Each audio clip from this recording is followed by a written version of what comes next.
Zdravím, tak jsme tady zás. Než začneme povídat, mám pro vás novinu.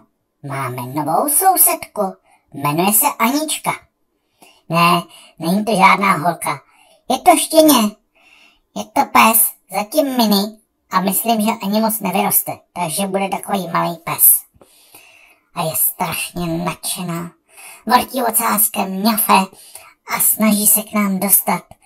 Neví, jak prosublimovat skrz plot. Jo, kdybyste to náhodou věděli, někdo se to dá udělat, tak mi řekněte. Já bych občas strašně rád z té zahrady zdrhnul, no a zatím to nejde. No, tak Anička si s náma chce hrát.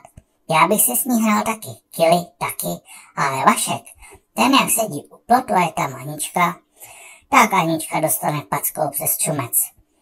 Vašek je tak trošku neruda. Prostě je to mrzout. No, tak to je taková novina. Doufám, že jednou se Anička podhrabe a bude u nás. A já hlavně využiju tu díru a zdrhnu na chvíli, jak já bych rád ze zahrady. Ale zatím jsem díru nenašel. No.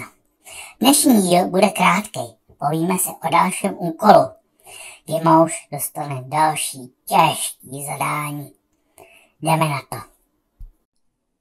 Mé nebe. Úkol číslo 4. Po zhruba 500 000 let jsem se octnul opět ve velký paštice. Klasika. 3. úkol byl odškrtnutý a u 4. úkolu blikala tlapka na roletě. Duševně jsem se připravil na další 1 000 000 let nebo nějaký takový období a přiložil tlapku na symbol. Roleta věla a já četl. Úkol číslo 4. Rozmnož lidský druh. Nápověda. Vonět ti to nebude a pořádně hrab. Odhadovaný čas na splnění úkolu asi 4000 let.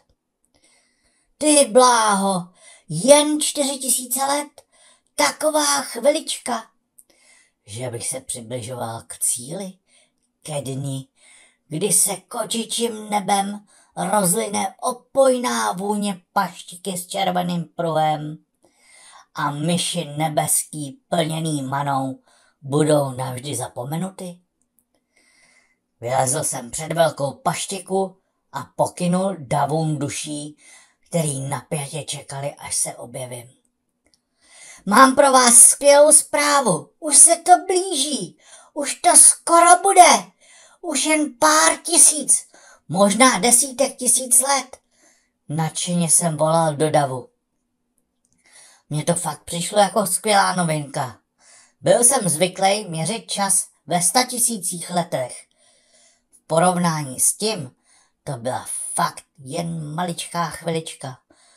Vždyť během předchozího úkolu chudák huhunka Lucy stačila skamenět.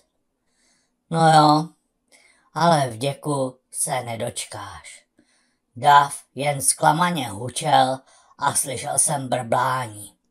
A si myslí, že nás oblbne 1000 let. Už to prej skoro bude. Skoro.